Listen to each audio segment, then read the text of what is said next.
Regardez Clubhouse avec Boursorama Banque, banque en ligne avec son époque. Retrouvez Clubhouse avec parioweb.fr. FDJ.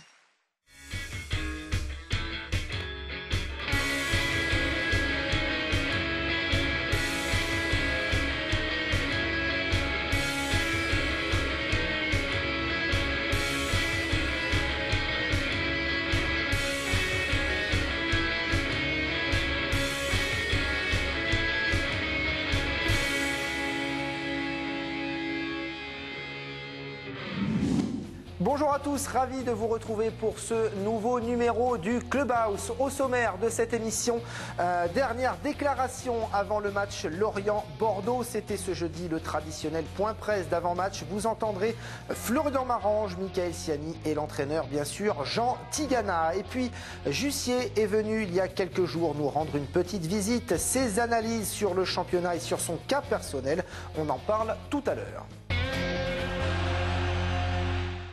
Direction donc la salle de presse, nous sommes 48 heures avant le choc de ce week-end. Les Girondins de Bordeaux se déplacent du côté de Lorient. On écoute tout de suite Florian Marange, Michael Siani et Jean Tigana à ce sujet. Florian, prêt à retrouver l'équipe première? Ouais, avec ça fait un moment donc ouais, j'ai hâte. Ouais. Comment c'était pas très dur d'être là sur le banc, à attendre sa place? Bah ouais, c'est frustrant, mais bon, voilà, je savais qu'en revenant ici cette année, ça allait malheureusement de grandes chances que ça se passe comme ça. Donc quand je suis revenu, je savais que ça allait passer comme ça. Donc il fallait que je m'y attende. Donc je me suis préparé, mais bon, c'est vrai que c'est quand même difficile de savoir que toute la semaine on travaille, que le week-end on a de grandes chances de ne pas jouer. Bon, ça fait partie du boulot. Et là, tu t'es dit, il faut que je me prépare, mais le fait de passer en CFA2, est-ce que ça a été bénéfique? Bah oui, je pense, parce que c'est vrai que j'ai pas joué depuis un moment, donc de retrouver le temps de jeu, même si c'est en CFA2, ça fait toujours du bien. C'est 90 minutes, je retrouve confiance, quelques automatismes et tout ça, donc c'est important, surtout après pour jouer samedi, parce que de s'entraîner c'est bien, mais rien ne remplace un match. Physiquement, t'es comment? Ça va. Ça va bien. J'ai bien bossé en CFA, donc ça va.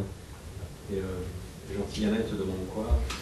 Tu as un profil qui est différent. Ouais, mais d'abord de bien défendre, parce qu'il m'a dit que c'est vrai qu'on avait pris pas mal de buts ces derniers temps, donc vraiment de bien défendre, et puis ensuite d'apporter un plus offensif. Mais mon premier rôle, ça sera de vraiment bien défendre et de ne pas prendre de but à Lorient, parce que je pense que si on veut gagner là-bas, il faudra déjà être costaud défensivement.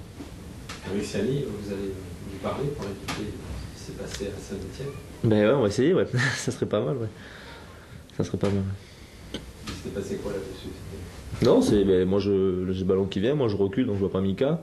Et comme lui me parle pas, donc il me rentre dedans. Donc après il s'est passé ce qui s'est passé, mais bon, moi je recule, donc je peux pas savoir qu'il vient dans mon dos, et puis je pense pas du tout qu'il va venir couper lui aussi, donc il m'aurait simplement dit laisse, mais je pense que sur le coup il doit peut-être pas serrer et puis me laisser dégager le ballon. Mais après voilà, c'est un fait de jeu là, c'est arrivé là, et bon, je pense que ça arrive à tout le monde. Ouais.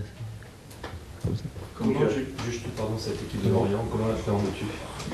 Un match difficile, parce que c'est une équipe qui est très performante à domicile, qui a plus de mal à l'extérieur, mais c'est vrai qu'à domicile, et surtout contre des grosses écuries, ils arrivent toujours à se surpasser, à faire des gros matchs. Donc un match où il va y avoir beaucoup d'intensité, je pense. Ils vont vouloir mettre du rythme, et puis ils ont un super attaquant devant, donc qui fait des très bons appels de balles. Donc ça va être à nous de gérer ce problème, parce que ça va être leur atout numéro 1. Comme tu n'as pas le même profil que Benoît, offensivement notamment, est-ce que ça va changer la façon de jouer de Bordeaux? Non, je pense pas, non. Je pense pas. Enfin, les matchs que j'ai fait, je pense pas que ça ait changé grand-chose. Hein. Après, voilà, moi je monte peut-être un peu moins, parce que j'ai été formé à peut-être d'abord plus défendre, ensuite attaquer. Mais après, je pense que sur le match, ça sera la même chose. Parce que le jeu de Bordeaux passe surtout sur la gauche. Oui, voilà, c'est vrai que le jeu de Bordeaux passe souvent sous la gauche, mais on peut passer sur la gauche sans jouer, sans me projeter vers l'avant comme le fait Benoît.